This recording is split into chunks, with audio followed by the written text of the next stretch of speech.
Well, not particularly. But of course I can say something before we jump to the question. Well, again, first of all, thanks for having me, and thanks also to the colleagues. I was already listening for the last 15 minutes or so and enjoying your elaborations.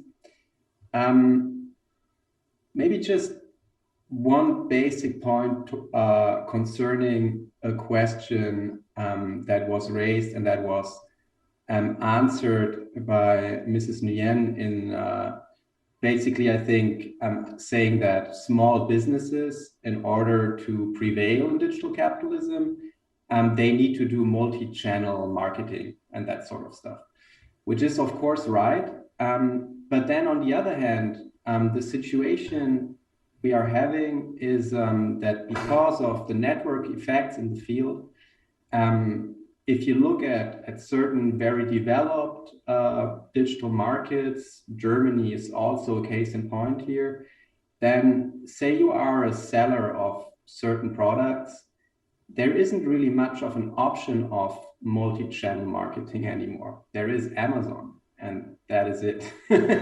At least if you're not on Amazon, then all the other small channels, they will not bring you any revenue comparable to the channel that Amazon delivers. So as a consequence, I think what we should be thinking, or what we should be considering, is that if we just think for a minute only about the question of markets that has been discussed, that the market itself in liberal economic thinking has always been sort of a neutral space where everybody should have access. So you can have a horizontal, level playing field, kind of free play of forces. And that it is exactly this function of the market that those companies are privatizing and abolishing. Now, I'm always saying in liberal thinking, because in Europe, there isn't much else in the economic discourse. So just to make clear why I'm using that, it doesn't mean that it's the only relevant type of economic theory or anything like that. But even there, even in liberal thinking, where you usually consider the state, that the state should actually more or less stay back when it comes to the economy, even there, as a guardian of the market and as a designer of the market, it has its place. And it is, you could say that digital capitalism in particular is the privatization of market design, and thereby the privatization of a very particular function of the state, which also in a way contributes to the political legitimacy of the state, and thereby is in the state's vital interest to take care of. So if you think about it that way, then you should think about, I think you should think about reclaiming that role of market design through public authority. And a way to do that would of course be like, if you think big, you could just think about, say, a public e-commerce platform that all the other private e-commerce platforms have to log on to, and they have to play along the rules of this platform. But then if you already have a very developed digital market ecosystem, you could also do it in a, say, less big hammer type of fashion, which is something that is within the discussion within the EU, if you look at current legislation like the Digital Markets Act. So what we are discussing there, for example, are strong rules for interoperability. You think about the classical analog world of telephones, right? You could pick up your phone, you could call everybody in the world, basically, because all the national and subnational divisions of the telecom providers, they were interoperable, right? Now, if you look at the world of digital communication, you use, say, WhatsApp, you cannot write someone on another messenger. So if you installed rules for interoperability, you could do that. And you would go back to a very basic universalistic approach to regulating digital markets. In the sphere of e-commerce, for example, to come back to that issue, that would simply mean that if you log on to Amazon and you look for a product, what will be displayed will be offers that are actually on Amazon, and then it will display also options that come from other platforms, because those platforms are interoperable with Amazon. That would create a situation where different marketing channels or platforms would compete with each other, driving down prices, and therefore also taking away the ability of those market-owning companies to sort of tax market access, right? Because this is what they do. They take, roughly speaking, 30% of the revenue of the markets they own. So I think while Mrs. Nguyen pointed out important short-term measures of what a business can do in order to sort of play along the situation we are having, one also has to think about the broader picture and how to actually make digital markets work for the many and not only for the few.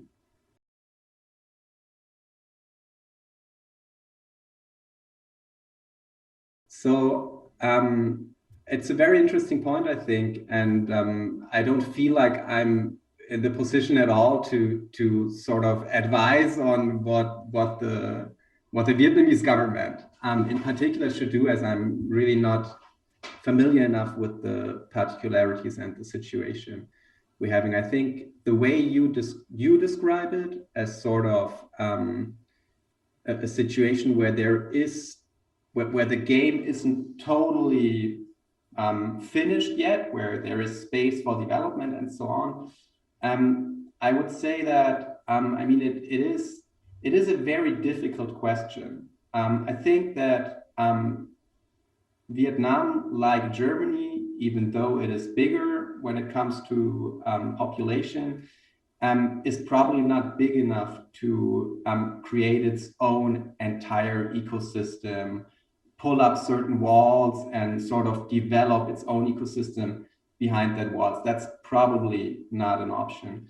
But I think right now we do know a lot more about what the ruling companies of digital capitalism are actually up to, what their agenda is. I think you pointed it out already and quite well yourselves. And that means that governments can broker in better ways when it comes to how they design digitalization within their countries.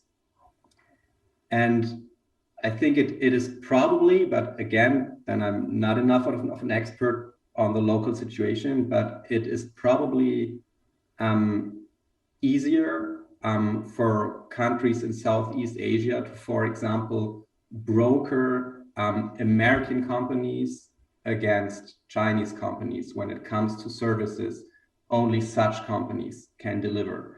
While, say, in Europe, because of NATO and so on, and because of sort of the American hesitance towards the rise of Chinese tech companies, it has become very difficult to actually broker those two major ecosystems against each other and to gain a better situation if you yourself are more in a laggard position, as Europe and Germany is as well, of course. Yeah, so maybe that much.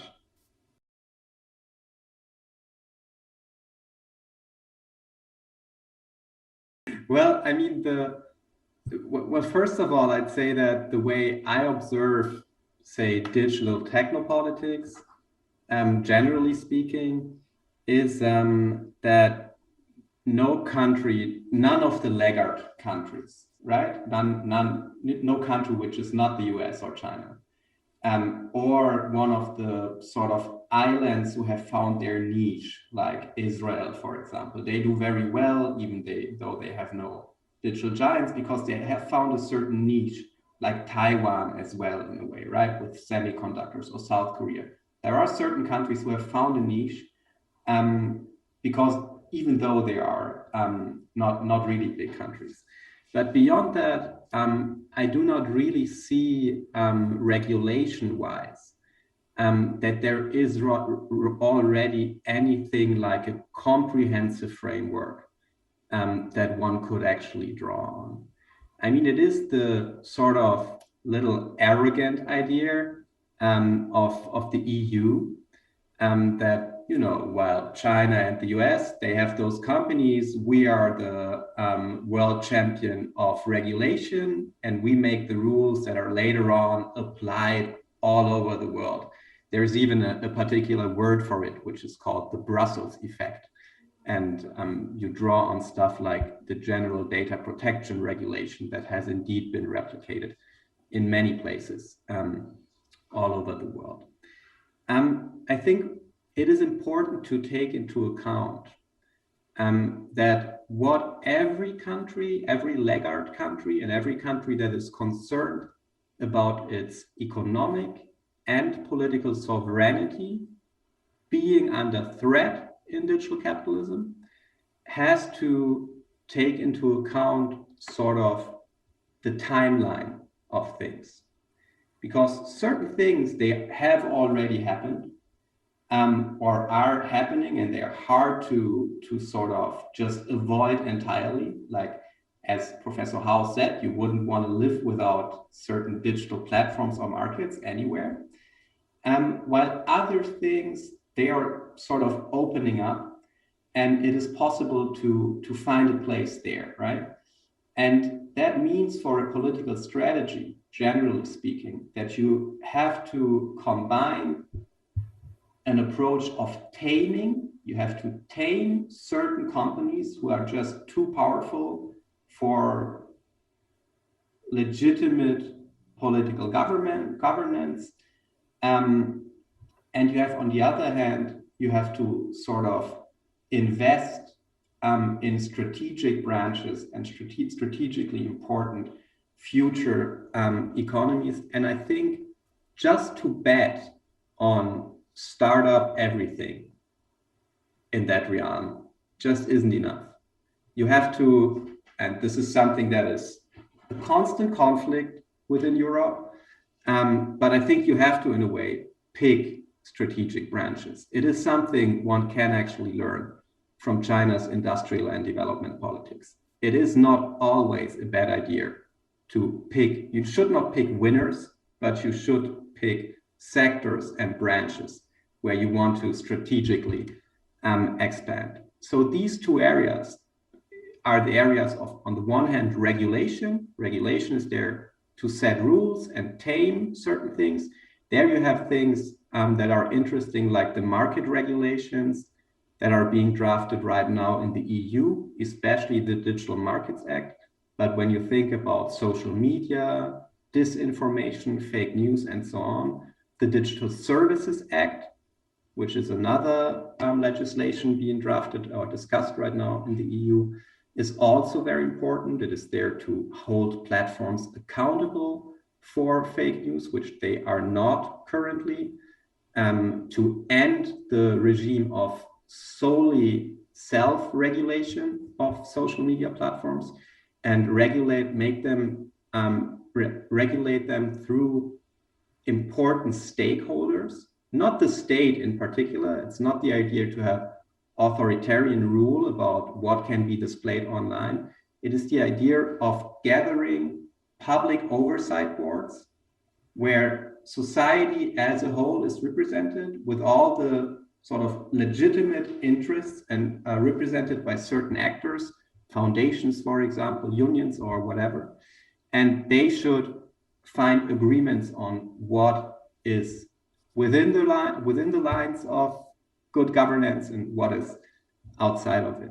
So this is the area of regulation. I think the most important things here, at least coming from Europe, and I do not really see that I said it's sort of arrogant earlier, but on the other hand, I also believe that regulation-wise, we're not that bad, also because we are sort of a laggard and there's not much else we can actually throw in. But then, okay, that's the one side, the one side, and the other side then actually concerns industrial politics. And it is very interesting to just observe how in the West, in Europe in particular, this whole idea of a state-backed approach of the state when it comes to industrial politics is rapidly being thrown out of the window. I mean, it's very obvious in the US with all the legislation that Joe Biden is trying to push through with the infrastructure packages and so on. But it is also there in terms of the investment in AI in Europe, the investment in the post-pandemic recovery funds in Europe, and it is also there in this instrument of common important projects of common European interest, which is, for example, trying to build battery factories in order to have that type of technology being produced and applied in Europe, which is going for semiconductors now as well. And I mean, don't get me wrong, I don't think, like, I'm not at all optimistic that like Europe is coming back now and we're doing all that and will be very successful. But it is interesting that industrial politics are actually back even in the liberal democracies. And it will be interesting to see what that will actually, at the end of the day, do to the multilateral free trade world we have grown accustomed to as exporting economies, right? Because you cannot just create your national champions everywhere and then act like you're still in a free trade consensus.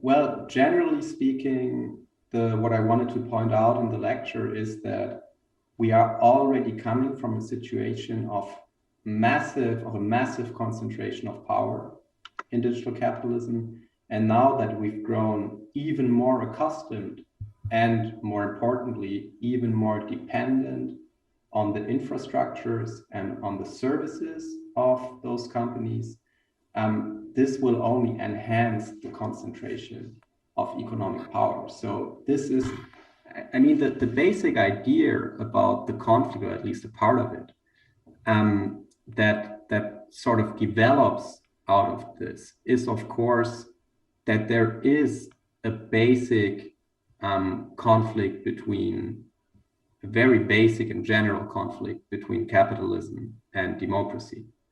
And this is something that you do not have to go to sort of left-leaning theory to see that it has always been present in liberal thinking as well. People like, and I'm not a fan, but I think it's important to point out that this is a general understanding of the situation in a way.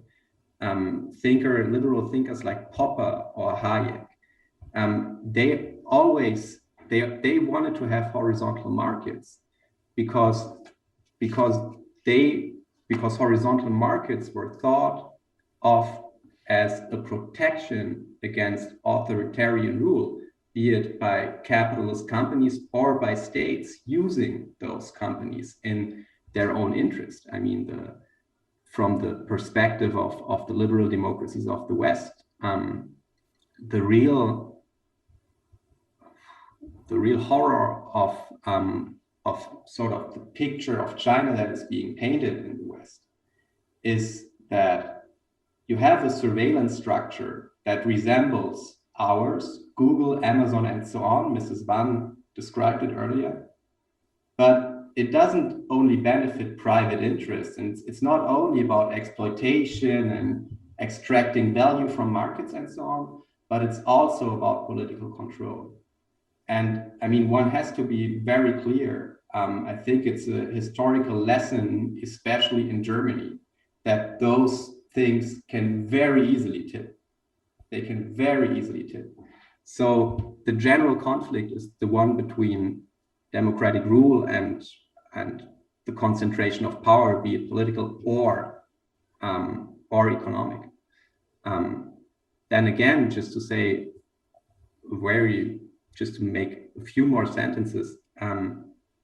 The idea that this concentration of power will at least save the stagnating, sclerotic economies of the West from crisis.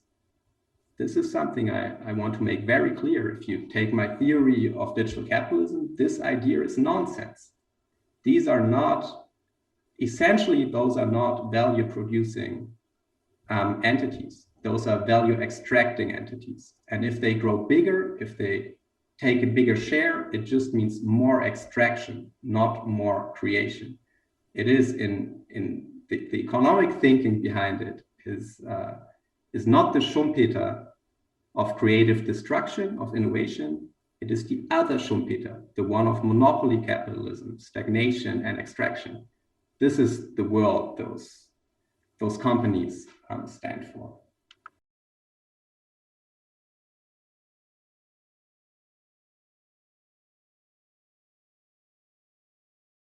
Well, let me try to just sort of comment on both questions together, because I think they are closely linked. I totally agree with Professor Haro that it is two things to say that there is a general crisis embedded within capitalism, and that in its concrete form, digital capitalism is already part of it.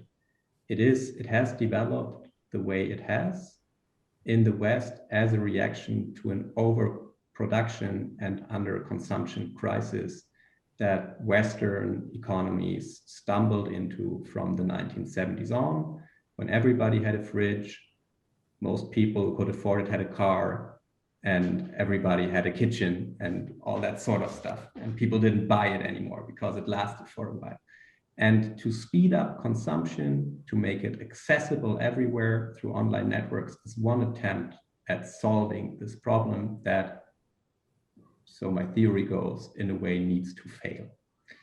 But of course, as Keynes says, in the long run, we are all dead. So talking about crisis in the long run doesn't mean at all that people now should not enjoy what digital technology, I would say, not the capitalism part of it, but the technology part of it, has to offer. And then the second thing is that how do you position yourself as a citizen or as a politician or as a businesswoman? To those questions might depend a lot on, again, as Mr. Howe said, where you are standing development-wise in your economy. The whole now I come to the question of inequality, because I mean, the main argument I made about inequality is that with the at least partly tamed types of welfare or democratic capitalism that developed in post-war Europe, we actually have quite a lot to lose if we switch entirely to a system like digital capitalism. We have a lot of value that can be distributed in a society to lose when big tech companies capture and extract more and more of that value. But also on the level of labor, we have a lot to lose in the sense of rights that unions have fought for decades and that were established politically, and that are now slowly being undermined by new business models, especially things like in the gig economy and so on, where you have private contractors instead of employees, and this means they have less rights, less money, and so on. So, of course, this situation is very different in an economic setting where you might actually, where a large part of the population might actually have to win in such a system. 2 years ago or so, I was speaking in India, where you have somewhat like, I do not know the exact numbers, but you have more than a third of the population within the workforce working, but not being in any type of formal labor market. And for them to become an Uber driver, to become a food delivery person, means entering for the first time in a family, maybe, any type of regular employment, even though it is very far below the standards of other countries. So they actually have something to win. And in a way, capitalism is sort of a story that plays out as technological innovation, creating certain structures, and then social conflicts over it, who humanize it and tame it.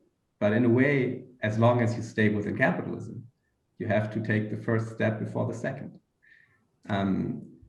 And again, it depends a lot on the position you are speaking from, whether you criticize its impacts on social inequality or whether you also see that large chunks of a population in a given country might actually have to win quite a lot.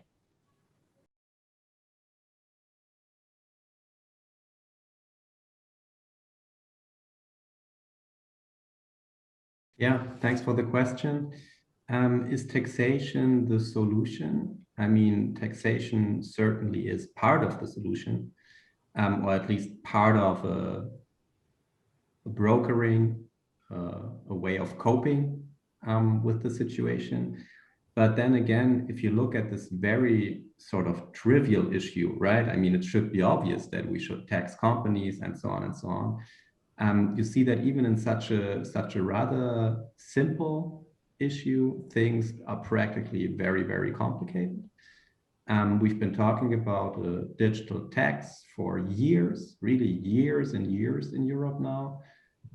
It has I can only say a few words from the European situation. It has been blocked, especially by German interests within the EU. Why? Because a digital tax would mean taxing particularly American companies. And us Germans, our global business model depends to a large part on selling cars to American consumers. And what the US would do if we tax their companies here instead of them being taxed in the US is tax our car manufacturers in the US instead of them being taxed in Germany, right? So that's why we never had an interest in it. And what happened was that certain countries, like within the EU, like France and Austria, they implemented their own rather limited and rather small types of digital taxes. I think it is important, again, to sort of just to have the general idea of the problem. Again, it touches upon the question raised earlier about social inequality. It is important to note that the general sort of overall capitalist business model that those companies stand for is still there even when you tax it, right? I mean, you would have to tax, like, typically speaking, if a company owns a market and it takes 30% of the revenue out of the market, then you would have to tax it 30% in order to bring that money back into the market by redistribution. And this is just nothing that in any discussion we are having on digital taxes within the OECD is actually on the table. So the problem then remains that we are dealing basically with extractivist type of economies. How can companies stay, or business practices, sorry. How can companies stay independent from those platforms? Well, I think Mrs. Swan made a very pragmatic point earlier that they could go multi-channel as long as there are multiple channels. And then again, I would argue that it is a matter of market regulation to create a neutral market environment where just because you raised a ton of venture capital and you bought every other company in the marketplace that could be competing with you in the future, and you subsidized consumption to an extent that most services consumers use are for free, right? They don't pay for it. It's the companies who later on pay for the access to the market. In such a situation, you have to recreate a neutral type of market environment. And let me add one thing that is particularly important to me, because see, as a political thinker and as someone being paid to sort of look at things from the outside, I have the privilege to sort of look beyond what is politically possible at this particular point in time. And I think it is important to see that there is a new emphasis, a new drive within public market design, even in liberal economies, even in neoliberal economies like in the EU. And once we start with that, we should take this option and intervene in markets, not only in the sense of following the goals that markets have always been there for, like maximize consumption, maximize revenue for producers and sellers, create innovation and so on. I think with the situation we are having on a planetary basis, we have to implement other goals in them as well. We have to think about sustainable market design. And it is very interesting that those companies actually stand for the possibility of a very granular and still macro level type of market design. We need to take these capabilities and use them in order to create markets that benefit not only consumers, but they benefit citizens and humans in their need, in their future needs.